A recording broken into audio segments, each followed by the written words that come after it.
votre chemin. Deuxième heure.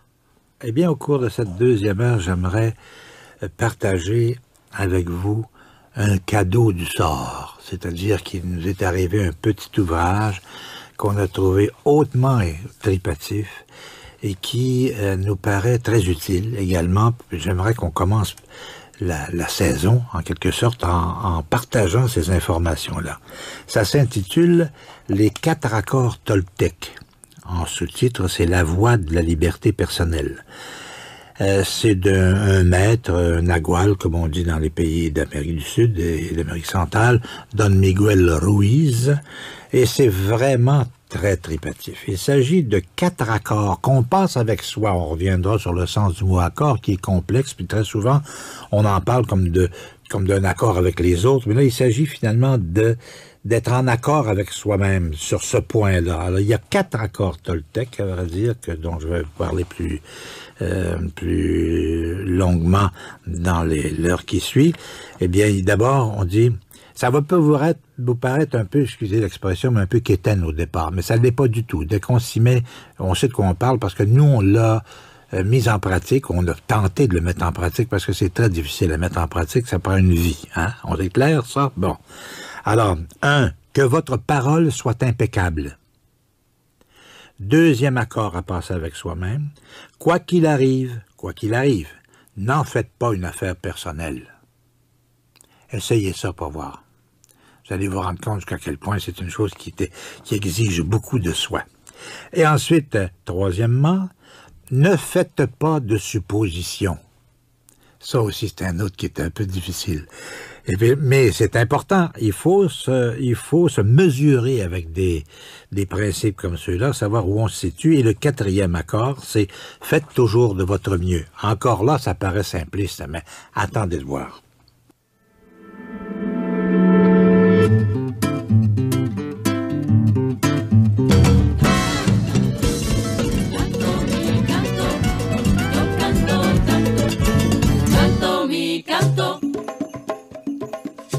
À quelques reprises, je vais répéter quels sont ces 4 accords, dont le résumé, si vous voulez, paraît un peu succinct, mais il faut voir justement creuser la question. Il y a d'abord, 1, que votre parole soit impeccable. 2, quoi qu'il arrive, n'en faites pas une affaire personnelle.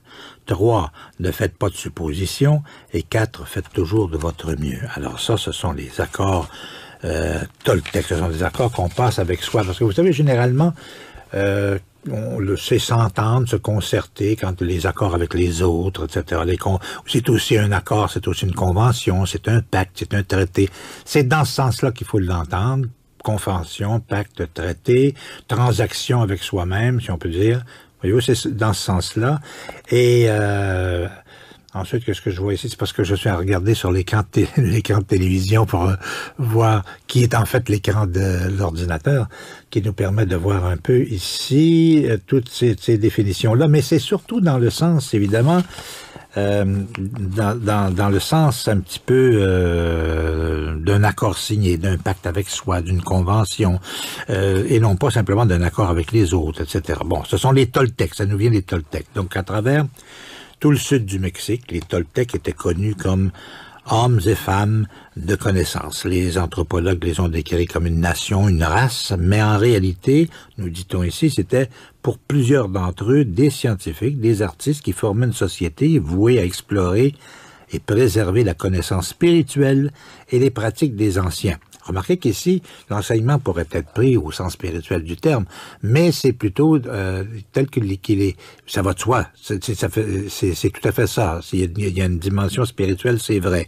Mais ici, on met surtout l'accent sur comment dire, la sagesse ancestrale, se préserver de l'ombre. Parce qu'à un moment, bon, la conquête européenne dans ces pays de l'Amérique centrale et de l'Amérique du Sud, évidemment, ont détruit toute cette culture-là et qui est devenue très ésotérique, très cachée, donc, hein, et qu'ils ont transmis quand même dans le secret au fil des générations à travers les diverses lignées de ce qu'on appelle les naguals, les naguals étant les maîtres. Il y a eu des prophéties anciennes qui avait annoncé la venue d'un âge nouveau, d'un âge au cours duquel il serait nécessaire de redonner la sagesse au peuple, et puis apparemment, ce serait l'âge dans lequel nous sommes maintenant, ça peut pas pour nous étonner. Et la connaissance toltèque émerge donc d'une certaine unité de vérité que les traditions ésotériques du monde entier recouvrent également à leur façon d'autres traditions. Bien qu'elle ne soit pas une religion, c'est très important, cette pensée honore tous les maîtres spirituels qui ont enseigné sur Terre. Bien qu'elle comprenne une dimension spirituelle, elle est justement décrite comme étant un mode de vie. Voilà ce qu'il faut retenir. Alors, les 4 accords de Toltec sont finalement un mode de vie qui met beaucoup l'accent sur l'attention. Et je vais insister un petit peu là-dessus parce que on croit que c'est simple, mais c'est pas si simple que ça. Nous ne sommes pas vraiment très attentifs. Hein? C'est la capacité à être sélectif et à se concentrer exclusivement sur ce que l'on veut percevoir. Alors, on est capable de perception, bien sûr, de millions de choses simultanément, mais en utilisant notre attention, en ayant le sentiment, en tous les cas, qu'on contrôle l'attention comme un outil, hein, nous pouvons maintenir ce que nous voulons au premier plan de notre conscience. Voilà l'idée. Alors, l'attention, c'est à quoi on fait appel quand on parle des quatre accords Toltec, qui sont, je vous le rappelle, je vous le rappelle parce que je veux me le rappeler à moi-même, c'est tellement important, vous savez, parce qu'on va pour pas le perdre de vue, d'abord que votre parole soit impeccable, quoi qu'il arrive, n'en faites pas une affaire personnelle, ne faites pas de suppositions, ça c'est la plus difficile, je trouve. Vous trouvez pas, Mme Dumais, celle-là, à l'usage? Elle dit que c'est la deuxième, elle, qui a trouvé. Quoi qu'il arrive, n'en faites pas une affaire personnelle. Voilà. Et faites toujours de votre mieux. Voilà. Alors, quelques propos sur le premier accord Toltec, que votre parole soit impeccable, parce que la parole, c'est le pouvoir créateur, rappelle l'auteur. Hein? La parole vous permet d'exprimer votre pouvoir créateur. C'est par elle que vous manifestez les choses, quelle que soit votre façon de parler. Votre intention se manifeste par la parole. Ce dont vous rêvez, ce que vous sentez et ce que vous êtes vraiment, tout cela se manifeste par la parole. La parole n'est pas seulement un son ou un symbole écrit, c'est une force. Elle représente votre capacité à vous exprimer et à communiquer, à penser et donc à créer les événements de votre vie. Vous êtes capable de parler. Quel autre animal sur Terre le peut? La parole est votre outil le plus puissant en tant qu'être humain. C'est un instrument magique, nous dit notre gourou d'aujourd'hui. Mais comme une lame à double tranchant, votre parole peut créer les rêves les plus beaux ou tout détruire autour de vous. La parole est si puissante qu'un seul mot peut changer la vie et détruire l'existence de millions de personnes. Il y a quelques décennies, la parole d'un seul homme en Allemagne, par exemple, a manipulé toute une nation peuplée de gens très intelligents pourtant. L'esprit humain est semblable à une terre fertile dans laquelle les graines sont continuellement semées. Des opinions, des idées, des concepts. Vous plantez une graine, une pensée, elle croît. La parole est une graine et l'esprit humain est si fertile. C'est la raison pour laquelle il faut être attentif et impeccable. Impeccable.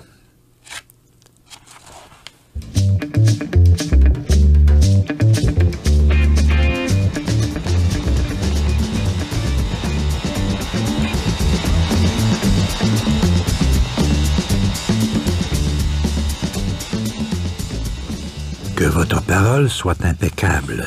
Donc, être impeccable, dit l'auteur, c'est ne rien faire contre soi-même. Ah, ça, c'est très inattendu. Hein? Il dit plus loin, et je trouve ça très intéressant, il dit que notre parole, pour que notre parole soit impeccable, il ne faut donc pas l'utiliser contre soi. Ah! Si je vous aperçois dans la rue et que je vous traite d'imbécile, il semble que je me serve de la parole contre vous, mais en réalité, je l'utilise contre moi. Car vous allez me détester, votre haine ne me fera aucun bien. Donc, si je me mets en colère et que je vous envoie mon poison émotionnel par la parole, je l'utilise contre moi-même. Alors, il y a toutes sortes de raisonnements comme ça qui sont très importants pour comprendre la portée de cet accord Toltec. Avoir une parole impeccable, c'est faire bon usage de votre énergie. Ça signifie que vous l'utilisez dans le sens de la vérité, de l'amour de vous-même. Si vous concluez cet accord avec vous-même, que votre parole soit impeccable, cette seule intention manifestera la vérité en vous et nettoiera tout le poison émotionnel qui subsiste en vous. Mais il est difficile de conclure cet accord parce que nous avons appris exactement l'inverse, nous avons appris le mensonge. Le mauvais usage de la puissance de la parole crée l'enfer, nous dit l'auteur, qui est la médisance qu'il faut évidemment éviter et prendre bien garde à ce qu'on appelle, nous, généralement, le mental, c'est tout ce bavardage dans la tête, n'est-ce pas, que les Toltecs appellent, eux, le mitote, M-I-T-O-T-E. Le chaos résultant des milliers de voix s'exprimant toutes à la fois dans votre esprit. C'était donc le premier accord Toltec, que votre parole soit impeccable. Le deuxième, quoi qu'il arrive, n'en faites pas une affaire personnelle. Il paraît que c'est un des plus difficiles avec lequel il faut apprendre à vivre. Voilà, c'est ça. Et il est très puissant. Servez-vous de la parole de façon appropriée, pardonnez-moi, excusez-moi. Quoi qu'il arrive, n'en faites pas une affaire personnelle. Bon. Parfait. Ensuite, ça c'est le deuxième, oui. Attendez voir, qu'est-ce que j'avais retenu en particulier ici? S'accorder de l'importance au de l'égoïsme, bien sûr. Bon, vous n'êtes aucunement responsable de ce que les autres font. Il faut se redire ça. Leurs actions dépendent d'eux-mêmes. Chacun vit dans son propre rêve, dans sa propre tête. Chacun est dans un monde totalement différent de celui dans lequel vous vivez. Lorsqu'on fait de toute une affaire personnelle, on part du principe que l'autre sait ce qu'il y a dans notre monde et on essaie de poser notre monde au leur, même lorsqu'une situation paraît très personnelle, même lorsque vous vous faites insulter, cela n'a rien à voir avec vous. Ce que les gens disent, ce qu'ils font et les opinions qu'ils émettent dépendent seulement des accords qu'ils ont conclus dans leur propre esprit. Hein? C'est difficile de se rappeler ça, par exemple, quand on arrive dans l'action, là. Hein? Alors, en faisant une affaire personnelle de tout ce qui vous arrive, vous devenez une proie facile pour tous les prédateurs. Tous ceux qui pratiquent la magie noire à leur insu par leurs paroles, ils peuvent facilement vous coincer avec une petite opinion de rien du tout, puis vous administrez tout le poison qu'ils veulent, etc., nous explique le maître. Mais si vous ne prenez rien personnellement, vous êtes protégé, tout en étant au beau milieu de l'enfer. L'immunité au poison en plein enfer est le cadeau que vous offre cet accord. Lorsque vous faites une affaire personnelle de ce qui vous arrive, vous vous sentez offensé et votre réaction consiste à défendre vos croyances, ce qui provoque des conflits. Vous faites tout un plat d'un petit rien parce que vous avez besoin d'avoir raison et de donner tort à autrui. Vous vous efforcez aussi de montrer que vous avez raison en imposant votre opinion aux autres. De toute façon, ce que vous ressentez, ce que vous faites ou dites n'est qu'une projection de votre propre rêve personnel. Tout cela dépend des accords que vous avez conclus. Ces opinions n'ont donc rien à voir avec moi, pour ainsi dire. Hein? Alors, vous regardez ce film, par exemple, un moment, en fonction des accords que vous avez conclus dans votre vie. Votre point de vue est personnel, c'est votre vérité et celle de personne d'autre. Quoi que les gens fassent, quoi qu'ils ressentent, qu'ils disent ou pensent, n'en faites pas une affaire personnelle. S'ils vous disent combien vous êtes merveilleux, ce n'est pas à cause de vous. Vous savez déjà que vous êtes merveilleux.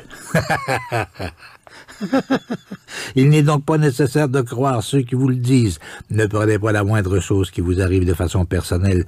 Même si quelqu'un prenait un fusil et vous tirait une balle dans la tête, ce ne serait pas personnel.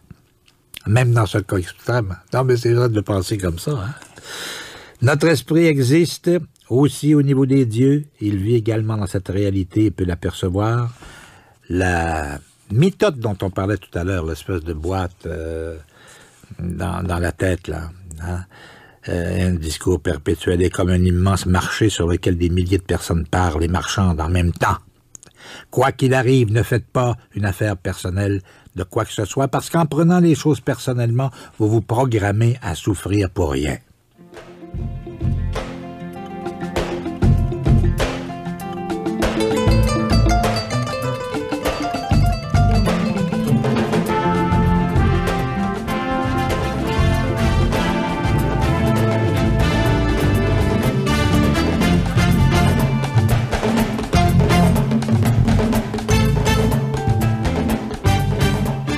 C'était donc le deuxième accord. Je vous rappelle que le mot accord s'entend comme, non pas comme un accord avec les autres, mais dans le sens d'un accord avec soi, d'un pacte avec soi, d'une convention, d'une résolution, ou de résolutions plurielles, ou de principes, hein, etc. Nous étions arrivés au deuxième.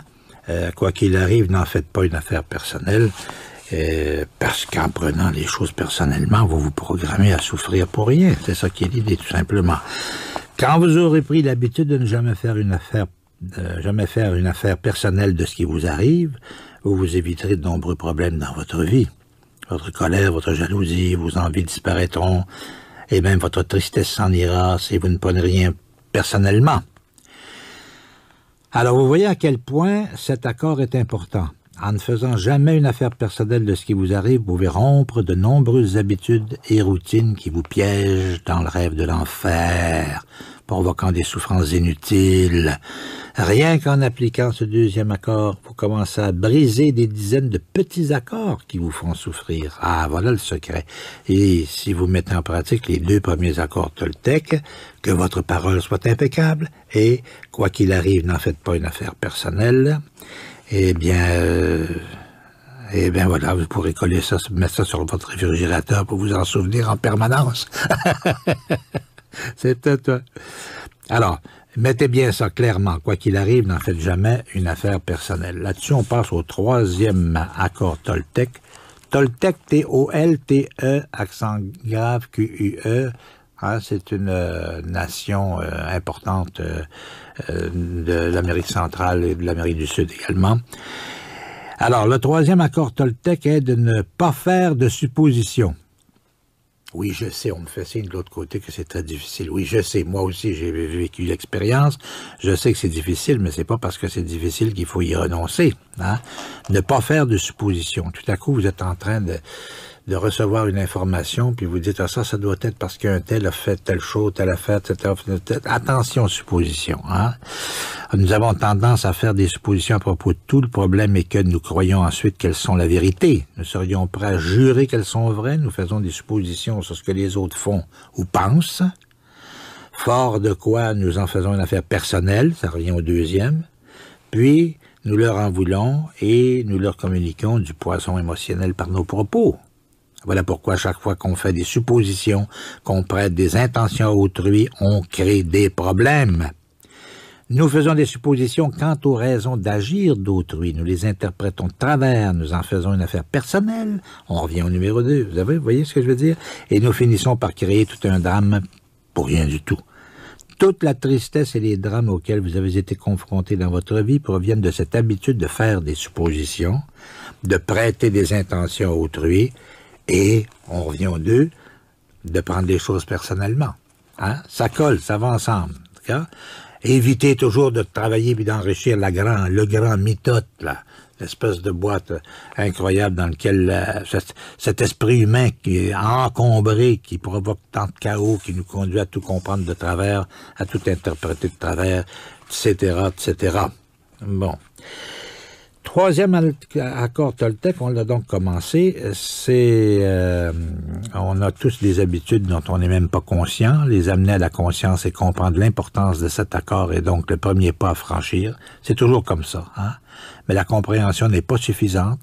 Une information ou une idée ne sont que des graines dans notre esprit. Ce qui va vraiment faire la différence, c'est l'action. Le fait de mettre une chose en pratique jour après jour renforce votre volonté, nourrit la graine, pour ainsi dire, et établit des fondements solides pour que se développe une nouvelle habitude. Après de nombreuses répétitions, ce nouvel accord deviendra une 2e nature et vous verrez la façon dont la magie de votre parole vous transformera de magicien noir en magicien blanc.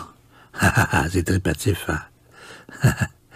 En concluant ce seul accord, ce 3e par exemple, toute votre vie sera transformée. Lorsque vous modifiez votre rêve, la magie arrive dans votre vie. Ce dont vous avez besoin vient à vous sans peine, car l'esprit se meut librement en vous. C'est ce que l'on appelle la maîtrise de l'intention, la maîtrise de l'esprit, la maîtrise de l'amour, la maîtrise de la gratitude, la maîtrise de la vie, du chemin de la vie. Voilà le but des Toltecs. Voilà le chemin qui conduit à la liberté personnelle selon la pensée toltèque.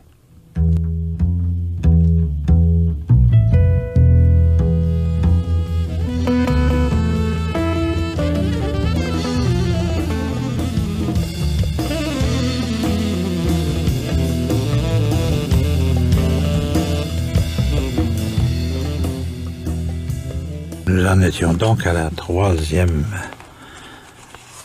partie de notre propos. En 4, 1, c'était que votre parole soit impeccable. 2, quoi qu'il arrive, n'en faites pas une affaire personnelle. 3, ne faites pas de suppositions.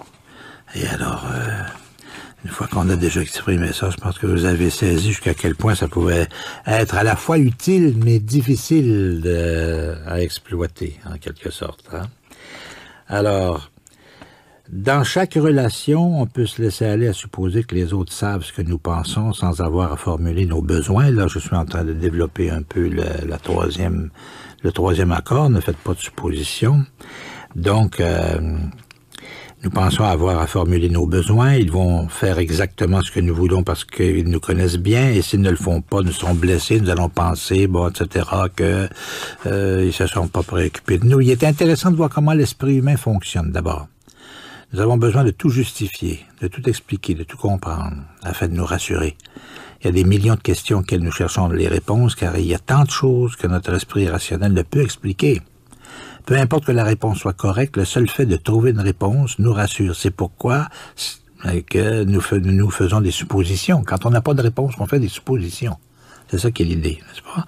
Les gens nous disent une chose, nous faisons des suppositions sur ce que sont leurs motivations. Ils ne nous disent rien, nous faisons alors d'autres suppositions destinées à combler notre besoin de savoir et à remplacer celui de communiquer.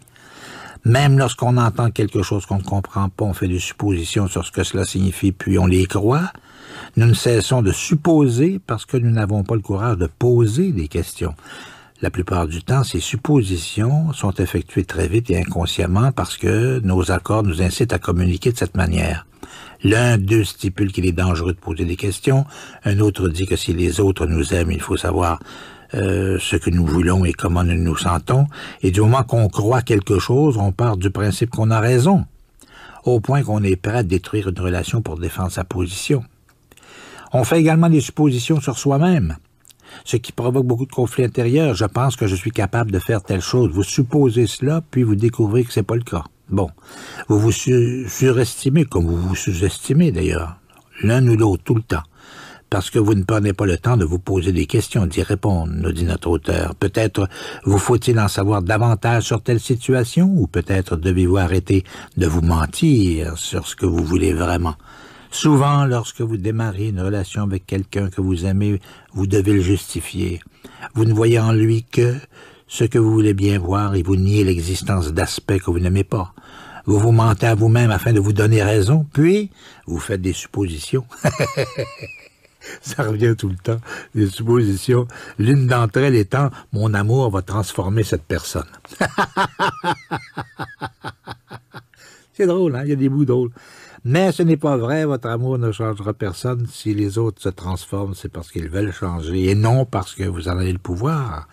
Puis un incident se produit entre vous deux et vous vous sentez blessé, vous voyez tout d'un coup ce que vous refusiez de voir avant, désormais amplifié par votre poison émotionnel.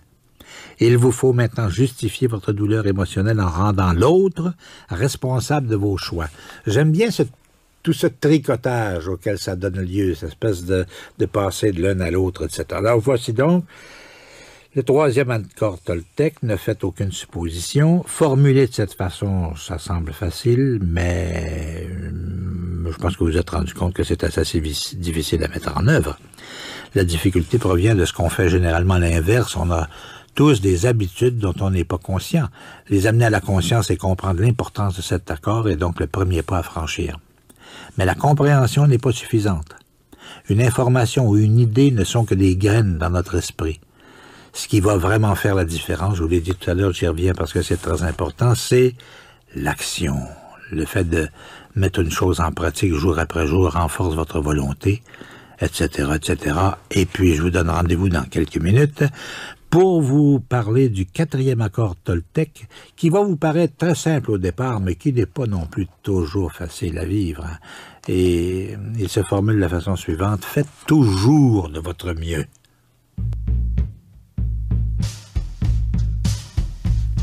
Uma canoa, varanda,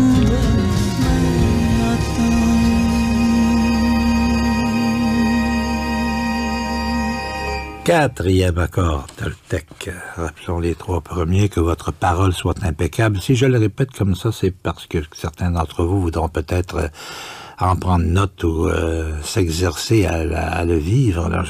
C'est pourquoi j'y reviens. 1, que votre parole soit impeccable. 2, quoi qu'il arrive, n'en faites pas une affaire personnelle. 3, ne faites pas de suppositions. Et puis 4, qui a l'air d'être... Oh, ça c'est très facile, mais c'est pas si facile que ça, parce que c'est surtout la mise en pratique de cet enseignement qui passe dans ce 4e accord Toltec, qui est: faites toujours de votre mieux. Ah! Quelles que soient les circonstances, faites toujours de votre mieux, ni plus ni moins, mais rappelez-vous que votre mieux ne sera jamais pareil, même d'une fois à l'autre.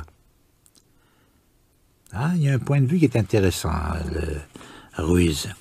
Tout est vivant, tout change constamment. Par conséquent, votre mieux sera parfois à un haut niveau et d'autres fois à un moins bon niveau. Les matins, vous vous réveillez frais, débordant d'énergie. Votre mieux sera meilleur que lorsque vous êtes fatigué en fin de soirée. Il sera aussi différent que lorsque vous êtes en bonne santé ou malade, sobre ou ivre. Votre mieux variera selon que vous êtes en pleine forme et heureux, ou irrité, ou en colère, ou encore jaloux. Selon votre humeur, votre mieux peut changer d'un instant à l'autre, d'une heure à la suivante, d'un jour au lendemain. Il évoluera aussi au fil des temps. Lorsque vous prenez l'habitude de mettre en pratique ces nouveaux accords, votre mieux deviendra encore meilleur qu'il n'était. Indépendamment de toute évaluation qualitative, continuez à faire de votre mieux, ni plus ni moins. Si vous vous acharnez à vouloir faire davantage que votre mieux, vous dépenserez plus d'énergie qu'il n'en faut, et en fin de compte, votre mieux s'avérera insuffisant. Lorsque vous en faites trop, vous vous videz de votre énergie, et vous agissez contre vous-même, avec pour conséquence qu'il vous faut davantage de temps pour atteindre votre but. Mais si vous faites moins que votre mieux, vous vous exposez aux frustrations, au jugement personnel, à la culpabilité, au regret. Faites donc simplement de votre mieux, quelles que soient les circonstances de votre vie. Peu importe que vous soyez fatigué ou malade, si vous faites toujours de votre mieux, il vous est impossible de vous juger. Et si vous ne vous jugez pas, il n'est pas possible de subir la culpabilité, la honte et l'autopunition. En faisant toujours de votre mieux, vous romprez un grand sort auquel vous avez été soumis. Si vous faites de votre mieux, vous vivrez votre existence intensément. Vous serez productif. Puis là, je pense toujours encore au mot attention, avoir l'attention, être attentif à tout ça. C'est comme ça que ça peut s'imposer à nous. Vous serez donc productif, vous serez bon envers vous-même parce que vous vous donnerez à votre famille, à votre communauté, à toute chose. C'est dans l'action que vous serez intensément heureux. Lorsque vous faites toujours de votre mieux, vous passez à l'action. Ah! Faire de votre mieux signifie agir parce que vous avez envie et non parce que vous en attendez une récompense. La plupart des gens font exactement l'inverse. Ils n'agissent que lorsqu'ils espèrent une récompense, ne prenant aucun plaisir à ce qu'ils font. Voilà pourquoi ils ne font pas de leur mieux. Par exemple, la plupart des gens vont chaque jour au travail en ne pensant qu'au jour de paye et à l'argent que leur travail va leur rapporter. Ils attendent avec impatience le vendredi ou le samedi selon le jour où ils seront payés et où ils peuvent prendre du temps pour eux. Ils ne travaillent que pour la récompense et du coup font de la résistance. Ils essaient d'éviter d'agir et par conséquent ne font pas de leur mieux. Inversement, si vous agissez simplement pour le plaisir d'agir, sans attendre de récompense, vous découvrirez que vous apprécierez tout ce que vous ferez. Vous en serez récompensé, mais vous ne serez plus attaché à des récompenses. Vous pourriez même obtenir plus pour vous-même que vous ne l'auriez imaginé sans attendre de récompense. Si on aime ce qu'on fait, si on fait constamment de son mieux, alors on jouit pleinement de la vie. On s'amuse, on ne s'ennuie pas, on n'est pas frustré. Puis il parle plus loin de l'action. Être dans l'action, c'est vivre pleinement. L'inaction est notre manière de nier la vie. L'inaction, c'est rester assis devant la télévision, chaque jour, pendant des années, parce que vous avez peur d'être vivant et de prendre le risque d'exprimer qui vous êtes. C'est passer à l'action que d'exprimer qui vous êtes. Vous pouvez avoir beaucoup de grandes idées dans votre tête, mais ce qui fait la différence, c'est le passage à l'acte. Si vous faites toujours de votre mieux, continuellement vous deviendrez un maître de la transformation. C'est la pratique qui fait le maître. En faisant de votre mieux, vous devenez un maître. Tout ce que vous savez, vous l'avez appris par la répétition. Vous avez appris à écrire, à conduire et même à marcher par la répétition. Vous êtes maître dans l'art de parler parce que vous vous êtes exercé. Agir, mettre en pratique, voilà ce qui fait la différence. Et puis, ça continue comme ça dans ce petit livre. C'est un petit livre de même pas 130 pages, vous voyez. Ça s'intitule « Les 4 accords Toltec ». C'est aux éditions Jouvence. Jouvence, c'est d'un maître donc de ces régions qui s'appelle Don Miguel Ruiz, R-U-I-Z. Et c'est un ouvrage que je vous recommande chaleureusement si vous avez le courage d'entreprendre une démarche comme celle-là, c'est-à-dire une transformation en beauté. Il n'y a pas de transformation plus extraordinaire que celle déjà de vous voir en beauté. Voilà. À tout de suite ou presque, après le temps consacré à nos informations pour une 4e heure de l'émission Par 4 chemins. Pensez-y.